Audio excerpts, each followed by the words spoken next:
한 화가가 햇빛이 찬란하게 비치는 들판에서 열심히 대자연의 모습을 스케치하고 있습니다.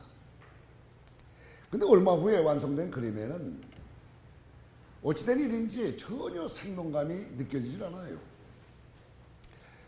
그래서 그는 다른 캔버스를 가져다가 같은 장면을 똑같이 다시 그려보기로 했습니다. 근데 놀랍게도 두 번째 완성된 그림에서는 대자연의 그 아름다운 모습이 그대로 살아 움직이고 있었습니다. 이 화가는 이상하게 생각이 되었습니다. 그래서 첫 번째 그림, 두 번째 그림을 대조해 가면서 무엇 때문에 이런 차이가 나나 하고 비교 확인해 보았어요. 한참 동안 그 그림을 보았던 그는 마침내 한 사실을 발견했습니다. 그것은 다른 것이 아닙니다. 명암의 차이였더랬어요. 즉, 첫 번째 그림에는 햇볕에 드러난 자연의 밝은 모습만이 그려져 있는데 이 두 번째 그림에는 그늘에 가려진 그 아름다운 어두운 부분까지도 자세하게 그려져 있기 때문에 그토록 생동감이 살아있었음을 그는 발견하게 되었던 것입니다. 이처럼 우리 삶에 활력이 있는 이유가 무엇인가? 바로 고난이라는 이 갈등이 있기 때문인 것입니다. 연꽃이 아름답지 않습니까? 근데 그 어디서 피느냐 가만히 보게 되면 더러운 물에서 피고 있는 것을 보게 되지요. 그 나무의 아름다운 열매들을 보세요. 얼마나 거무죽죽한 나무들입니까? 고통으로부터 바로 건강의 기쁨이 오고 잃어버린 슬픔에서 성취의 만족을 맛보는 것을 보게 됩니다. 그리고 갈등의 그 쓰라림을 뒤덮을 때에 진정한 화해와 일치의 감격을 맛볼 수 있는 것입니다. 우리는 살아가면서 언제나 종종 갈등 국면을 맞이하게 되어 있습니다. 어떤 사람인들 갈등 없이 사는 사람 없어요. 갈등은 그냥 지나치는 사람도 없습니다. 때때로 우리는 갈등 속에 허덕이고 있는 그런 인생이라고 말해도 과언이 아닐 정도로 많은 갈등 속에서 살아가고 있습니다. 그렇기 때문에 흔히 많은 사람들은 갈등은 참 나쁜 것이라고 오해하는 그런 사람들도 많이 있지만은 그래서 가급적 피하려고 합니다. 그렇지만은 갈등이 결코 나쁜 것만은 아니라는 것입니다. 조금 전에 말씀드렸던 그 예화처럼 갈등이라는 것은 분명 우리의 삶의 어두운 부분이자 괴로운 부분이긴 하지만은 동시에 우리의 삶을 더욱 생동감 있고 아름답게 만들어주는 부분이도 하는 것입니다. 갈등의 상황이 닥쳤을 때에 힘들고 고통스럽지만 그것을 해결하고 보다 나은 상태로 진일보할 때 우리는 말할 수 없는 감격과 환희를 경험하게 됩니다. 그러나 만약 갈등이 해결되지 못하게 된다고 한다면은 그리고 계속 갈등인 상태로 살아가게 된다고 한다면은 참으로 그것은 비극이 아닐 수가 없는 것입니다. 우리의 삶을 파탄으로 이끌기까지 하는 것을 보게 됩니다. 그렇기 때문에 이 갈등이라는 문제는 반드시 해결되어야만 되는 것이라고 저는 분명히 믿습니다. 그런데 이 갈등을 가만히 보게 되면은 마귀가 던지는 유혹인 동시에 또한 하나님이 허락하시는 테스트라고 볼 수가 있어요. 그걸 이겨나가면서 하나님의 말씀에 따라 순종하려고 하는 그런 단계까지 이루게 하는 것을 보게 되면은 분명히 유혹은 마귀가 주지만은 그러나 테스트는 하나님이 하시는 거라고 분명히 저는 믿습니다. 그렇기 때문에 우리가 살아가는 데 있어서 이 갈등이라는 것은 마귀가 주는 동시에 하나님이 주시는 하나의 그 역사가 아닌가 이렇게 생각이 됩니다. 그렇기 때문에 이 갈등이라는 것을 잘 해결하기만 한다면은 삶의 아름다운 열매가 맺혀지기 때문에 그것은 축복된 삶이 될 것이고요.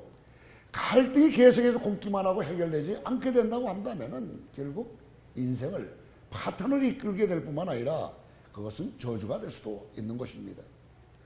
그렇기 때문에 이 갈등은 반드시 해결하고 극복해야만 될 대상인 것입니다.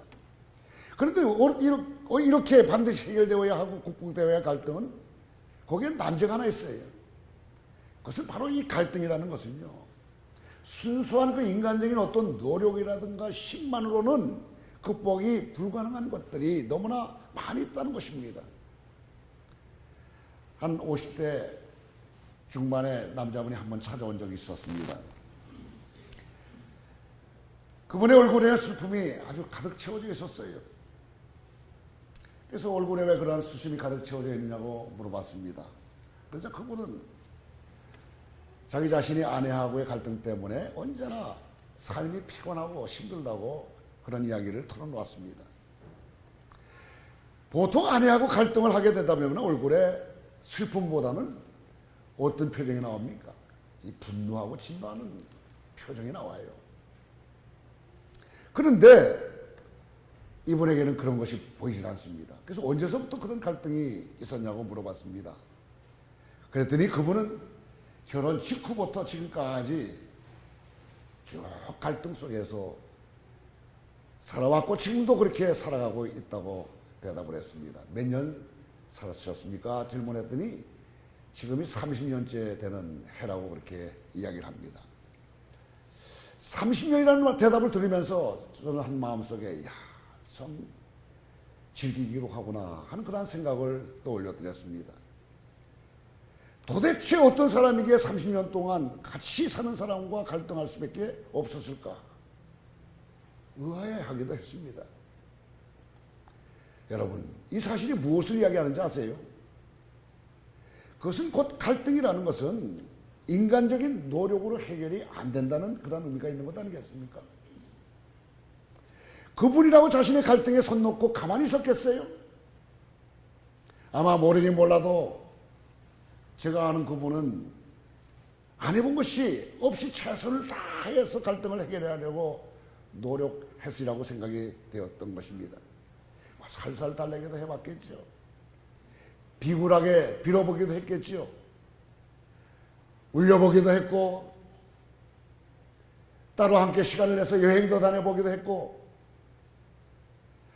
수많은 자기가 할 수 있는 노력, 힘 다 들여서 시도해봤을 것이에요. 그러나 아무리 해도 부인과의 갈등은 좀처럼 해결되지 않았던 것입니다. 그래서 결국 포기하는 지경까지 이르게 되어서 그럭저럭 30년 넘게 살다가 이제 와서 상담을 했던 것입니다. 이러한 사연을 들으면서 참으로 안타깝기 그지가 없었습니다.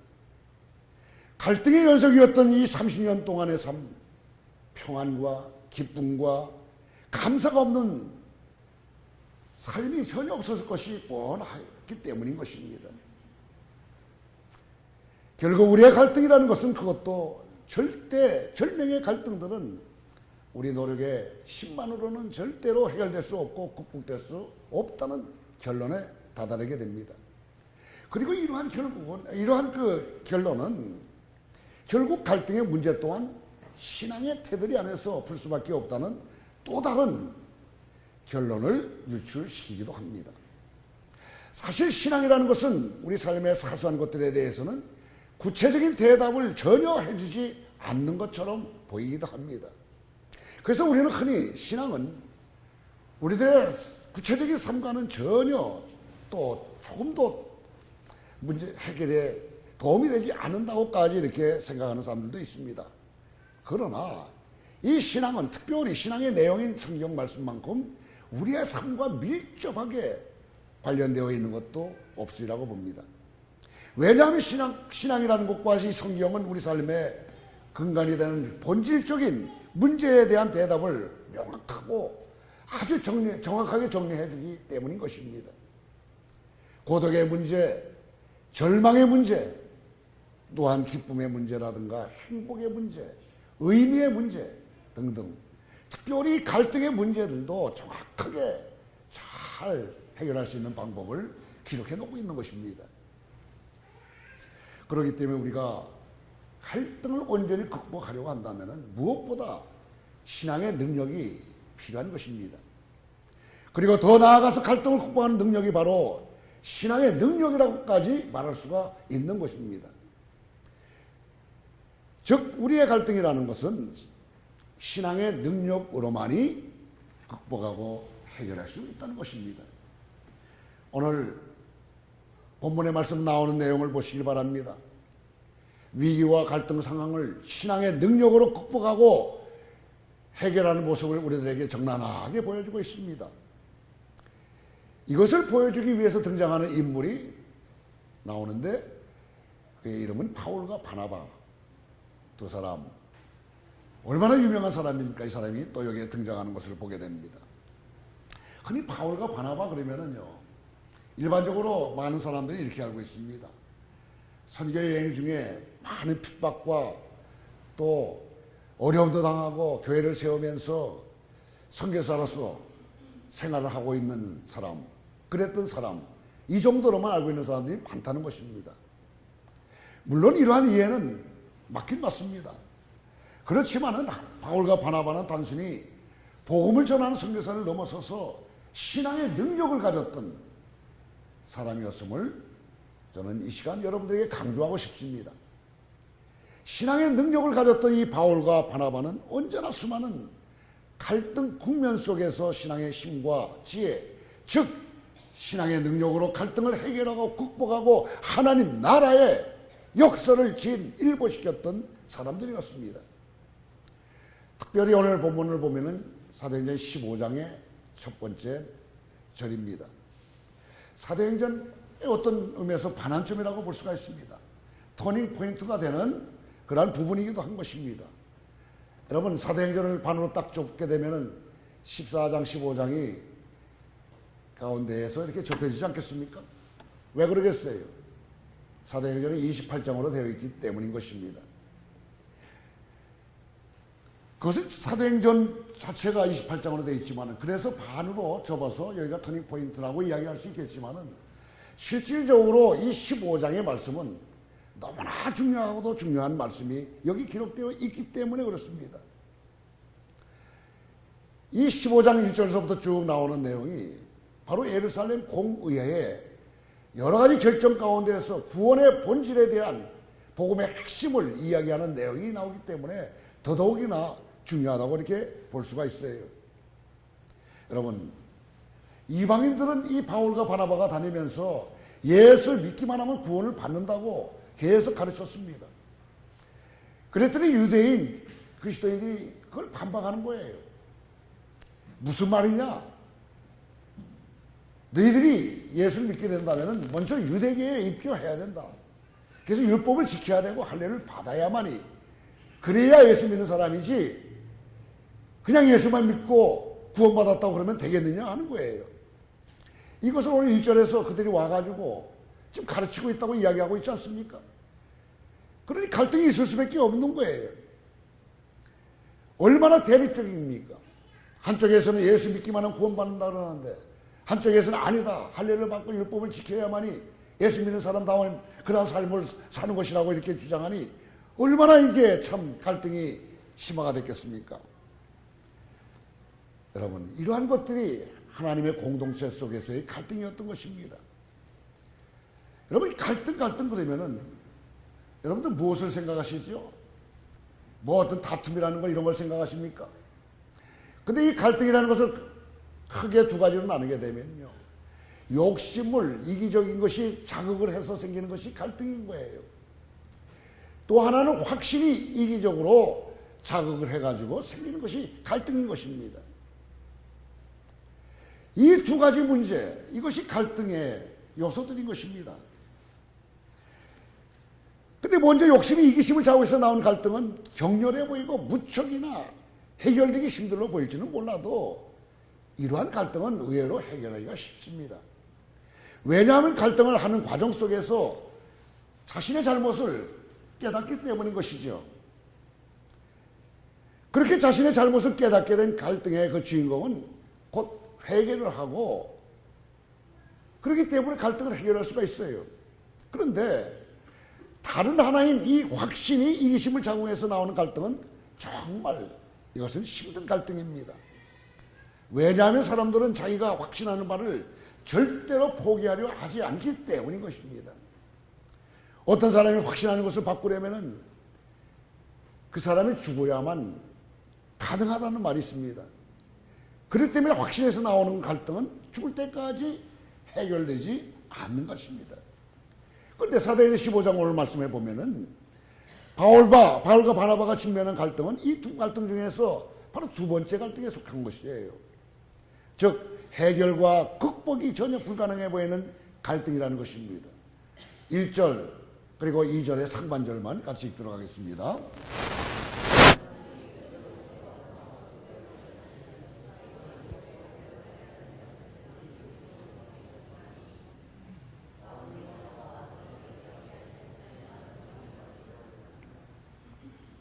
자, 여기서 보세요. 유대인으로 내려와서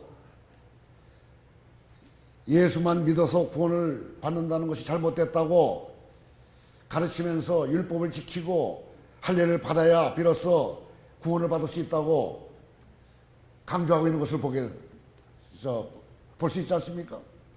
그런데 이러한 가르침은요, 단순한 이기심에서 나온 가르침이 아니라 자기네들 확신하고 있는 거예요. 이 확신 가운데서 나온 가르침이었습니다.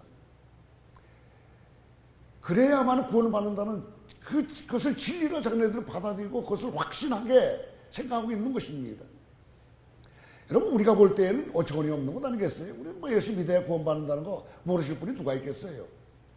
그러나 그 당시에 그 사람들에게는 그것이 용납이 안 되는 거예요. 한번 생각해 보세요. 예수님도 유대인이죠. 12사도들도 전부 다 유대인 아닙니까? 근데 예수님도 할례를 하셨지.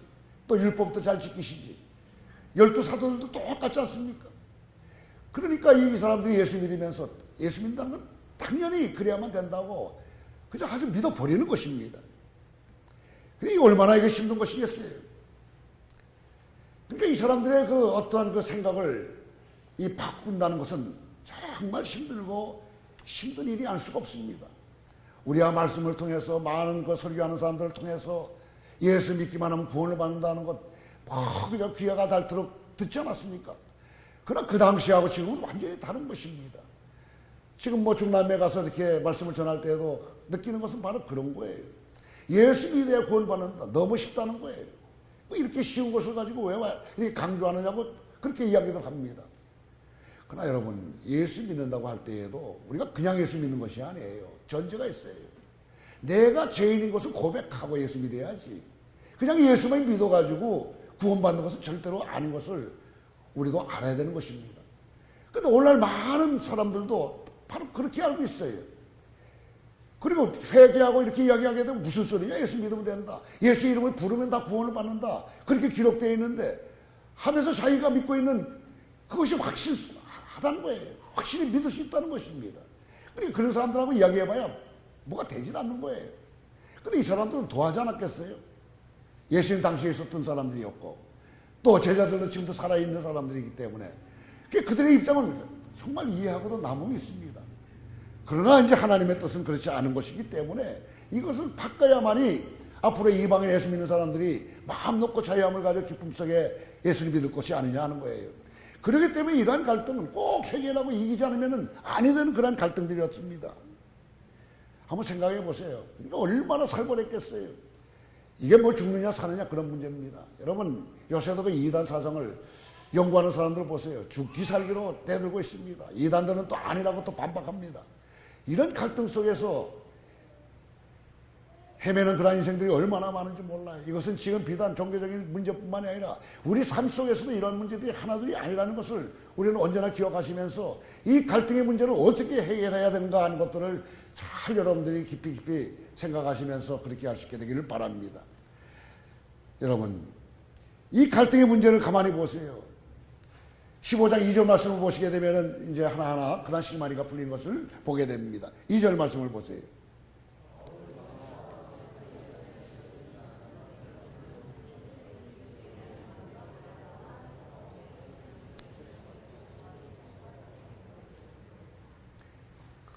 그 자리에서 이러한 갈등 문제를 해결할 수 없었어요. 그렇기 때문에 이 갈등을 해결하기 위해서 이 바울과 바나바를 예루살렘으로 파송을 시킵니다. 여기 작정하다는 말 있잖아요. 보내기로 작정하다. 이것은 그냥 뭐 결정하는 것을 드러내는 그런 의미가 아니에요. 이것은 믿음의 결정임을 우리는 알아야 되는 것입니다. 그런데 예루살렘이 어디입니까? 그것은 바로 할례의 율법 준수 또한 이 구원의 방편이라고 가르쳤던 무리들이 디글디글한 그것 아니겠어요? 그렇다면 예루살렘이야말로 할례의 율법주의가 횡행했던 그런 곳인데 그런데 간다는 것이 얼마나 힘들고 얼마나 무섭겠어요. 바로 그 갈등의 심장을 할 수 있는 예루살렘에 적극적으로 이 갈등을 극복하고 해결하기 위해서 바울과 바나바 또 여러 사람들을 그곳에 보내는 것입니다. 아마 그곳에는 한치의 양보도 없는 뜨거운 혈전이 벌어졌을지도 모릅니다.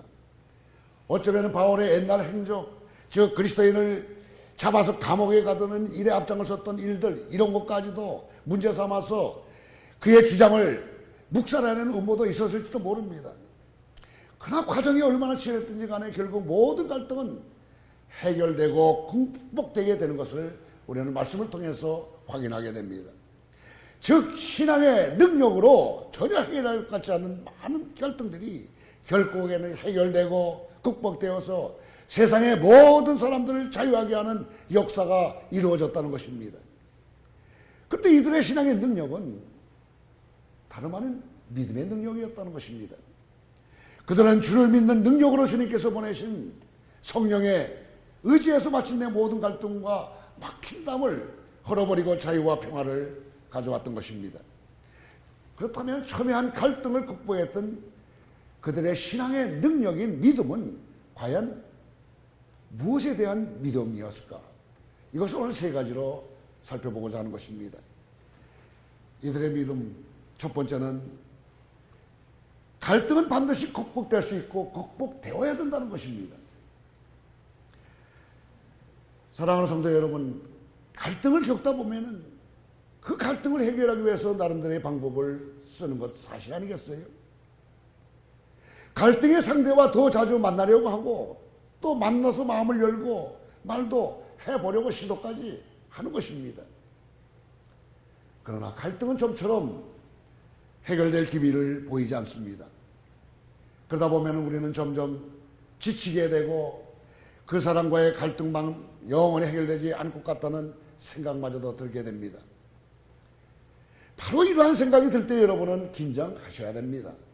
왜냐하면 그것은 바로 이 사탄의 그 템테이션이기 때문인 것이죠. 이것이 바로 갈등으로 인해서 무너지는 첫 단계이기 때문인 것입니다.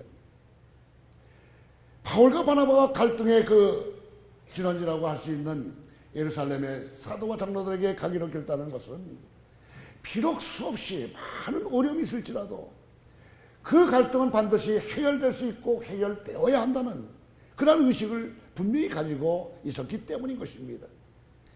이와 같은 믿음의 결단이 없었다면 그들은 결코 예루살렘으로 가지 않았을 것입니다. 조금 전에도 말씀드렸지만은 자기들의 그 생각을 방어하는 그러한 세력들이 수많게 도사리고 있는 그곳에 가려고 하는 사람이 과연 얼마나 되겠어요? 그러나 그들은 갔다는 것입니다. 여러분, 이럴 때 믿음의 능력이 없이는 갈 수가 없다는 것입니다. 여러분, 갈등의 소지가 많은 사람과의 갈등을 해결하기 위해서 계속 만난다는 것은 얼마나 힘들어요. 내가 꼭 그래야만 되느냐, 이런 생각이 들 때 이것은 사탄이 주는 유혹이라고 생각하셔야 한다는 것입니다. 이것을 벗어나야 갈등의 문제를 해결할 실마리가 찾아지게 된다는 것입니다. 여러분, 어떤 갈등을 가진 믿음을 가지고 반드시 갈등을 해결하고 극복해서 기쁨과 평강을 회복한다면은 그같이 아름답고 그같이 기쁜 일이 없으리라고 저는 분명히 믿습니다. 그렇기 때문에 갈등을 포기하지 마시고 이 갈등은 꼭 해결될 수 있어, 또 해결되어야만 돼 하는 그런 믿음을 가지고서 그 문제를 해결할 수 있게 되기를 간절히 바랍니다. 그럴 때 여러분들이 맛보는 그 기쁨 환희는 말할 수 없다는 것입니다. 이것이 첫 번째입니다. 자, 두 번째는 어떤 것입니까? 그 갈등의 대상을요, 우리는 언제든지 원수라고 생각하는 경우들이 너무나 많이 있어요. 그러나 원수가 아닌 것입니다. 하나님이 맺어준 하나의 도구라고 생각하시라는 것입니다. 그래서 갈등이 더 힘든 것이에요. 여러분 생각해 보세요. 원수라고 할 것 같으면 그냥 안 만나고 그냥 차버리고 상대 안 하면 되는 것 아니겠어요? 갈등할 필요도 없습니다.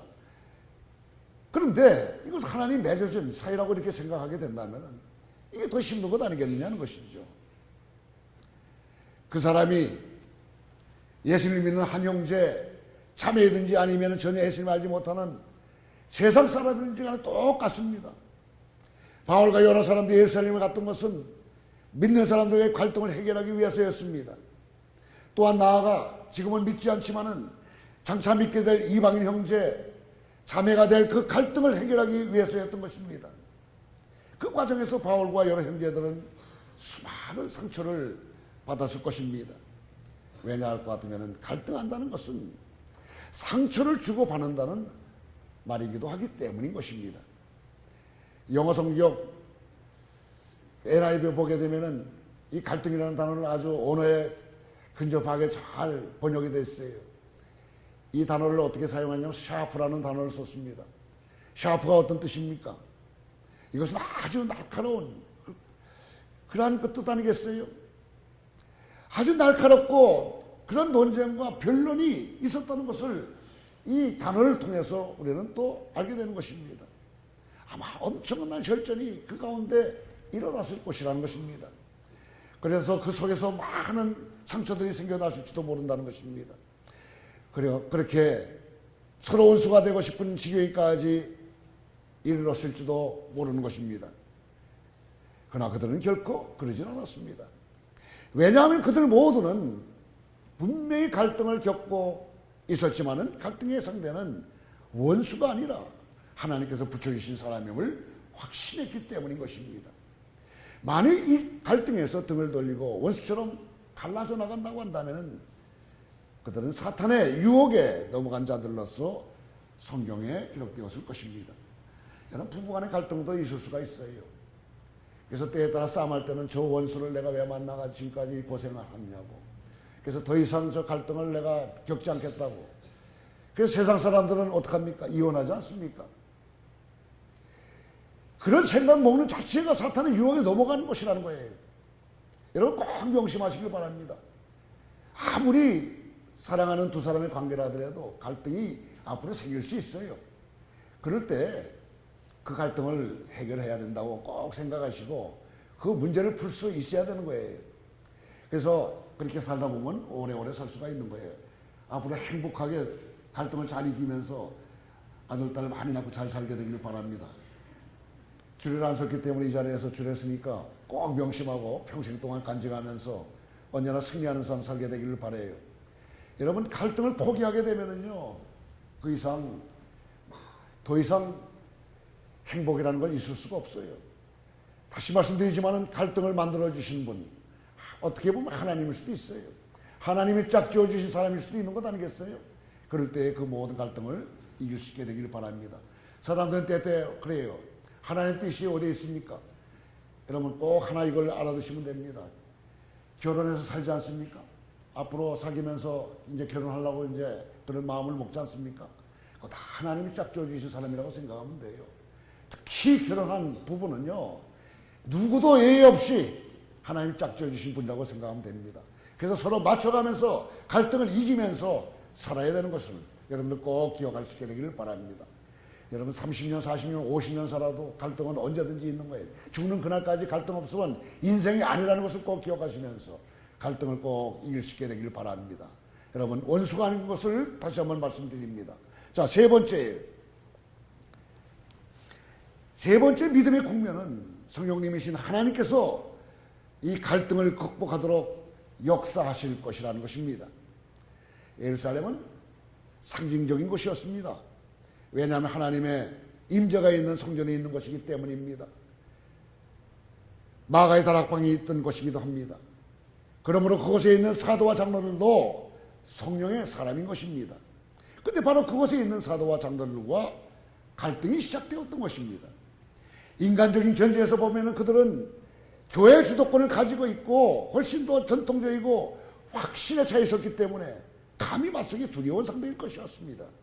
그러나 바울과 여러 사람들은 인간적인 견지가 아니라 오직 성령 하나님의 역사를 목도하기 위해서 예루살렘으로 올라갔고, 그것에서 그분이 모든 갈등을 풀어내는 역사를 목도하게 된 것입니다. 즉 성령님께서 갈등을 극복할 수 없는 있는 기회를 드리면은 성령님의 화려한 그 대비와 함께 완벽한 갈등 해결 모두가 결정된다는 것입니다. 그렇게 완고했던 사람들이 뒤집어질 것이라고 누가 생각이나 했겠어요? 그 굳어진 마음이 바뀔 것이라고 누가 생각했겠어요? 여러분도 잘 아시다시피 유대인들의 고집이 얼마나 셉니까? 근데 사실 이러한 것이 변화됐다는 것은, 바뀌었다는 것은 이 기적이 아니고야 할 수가 없는 것입니다. 근데 그 기적을 누가 만들었어요? 성령님께서 다 해결하지 않았습니까? 성령이 아닌 것은 절대로 일어날 수 없는 일인 것입니다. 그러므로 사랑하는 성도 여러분, 갈등이 발생할 때 성령님께서 역사하실 공간을 내어드리시길 바랍니다. 내 스스로가 다 해결하려고 아무리 노력하고 힘들들 문제가 해결 안 돼요. 성령님 도와주십시오. 빈 방울 내어드리세요. 그때 역사가 이루어지는 것입니다. 그것이 바로 믿음이에요. 그 믿음을 위하여 성령님께서 모든 갈등을 시원하게 해결하신 역사를 여러분들은 체험할 수 있을 것입니다. 사랑하는 여러분, 믿음으로 갈등의 국면을 온전히 성령님께 내어드리는 믿음의 성도들이 다 되시기를 주님의 이름으로 축원합니다. 성령님께 기회를 드리면 성령님이 주관하시는 감동의 드라마를 여러분들이 직접 체험하게 됩니다. 우리 하나님은 전지전능한 분이시기 때문에 우리의 갈등의 원인과 해결 방안 모두를 다 가지고 계십니다. 그리고 그것을 해결할 수 있는 힘과 지혜도 또한 주십니다. 동시에 그것을 손수 또 해결해 주시기도 합니다. 그러므로 기억하시길 바랍니다. 갈등의 상황이 불어닥칠 때마다 갈등에 붙들리지 마시고 반드시 해결될 것이라는 믿음을 가지면서 갈등의 대상을 끝까지 부여잡고 성령님께 갈등을 해결하실 수 있도록 믿음으로 자리를 내어드리시길 바랍니다. 그렇게 될 때에 바로 이 갈등이 변해서 찬성이 되고 기쁨으로 화하게 될 줄로 믿습니다. 여러분, 우리가 살아가는 데 있어서 갈등은 반드시 우리가 맞이할 수밖에 없어요. 그러나 이 갈등을 어떻게 해결했는가? 세 가지. 반드시 해결돼야 되고 해결될 것이다. 또 두 번째는 원수로 생각하지 말아라. 그리고 세 번째는 내 힘으로만 하려고 하지 마시고 성령님의 도우심을 구해라.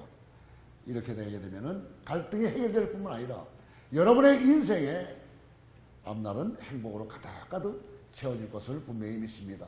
이런 축복된 삶 여러분과 제가 살게 되기를 주님의 이름으로 축원합니다. 기도하겠습니다.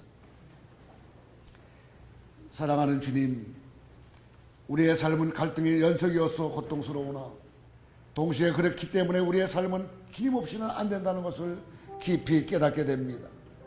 아버지 하나님, 우리로 하여금 갈등에 붙잡히는 자가 아니라 갈등을 해결하고 갈등을 감사와 기쁨의 기회로 삼을 수 있도록 믿음의 믿음을 도하여 주시옵소서. 예수님의 이름으로 기도드리옵나이다. 아멘.